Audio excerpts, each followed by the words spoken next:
Hi, I'm Jan Newberry. I'm an anthropologist. I work at the University of Lethbridge in Alberta, Canada. I'm also the co-director of the Institute for Child and Youth Studies at the University of Lethbridge. And why did you come today to this workshop, Jan? So I'm here today co-presenting with Rachel Rosen, who's one of the conveners of the workshop. We met 2 years ago at the University of Sheffield at a Child and Youth Studies conference.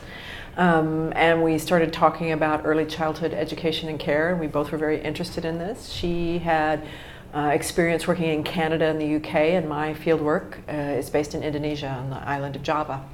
And so we were talking about the effect of global programs pushing for early childhood education and care, and what we were seeing on the ground in terms of the effects for women and children.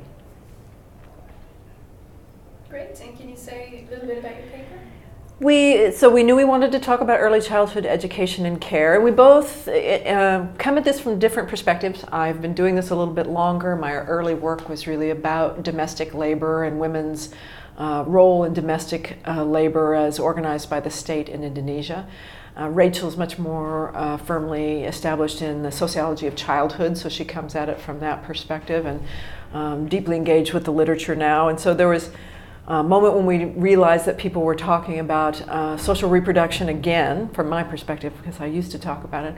And so the paper came out of trying to again consider social reproduction, and explicitly from the perspective of Marxist feminism. And so we decided early on we wanted to talk about surplus value and accumulation under capitalism and its effect on women and children. That was the starting point.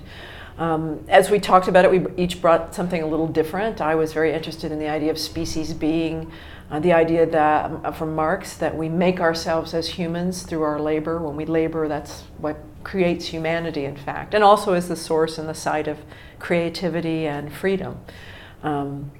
And Rachel brought a concern with needs and how we've, in childhood studies, the needs has become almost a dirty word. How do we talk about the fact that the very young have needs that must be filled?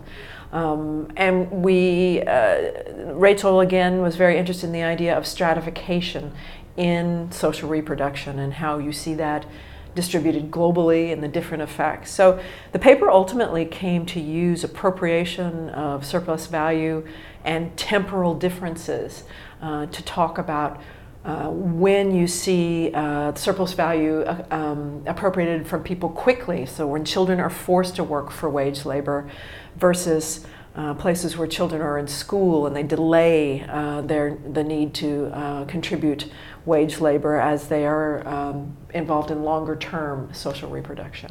So it became an interesting contemplation about old ideas of appropriation, surplus value, species being, but thinking about them very much in the contemporary and in terms of differentiation and stratification globally.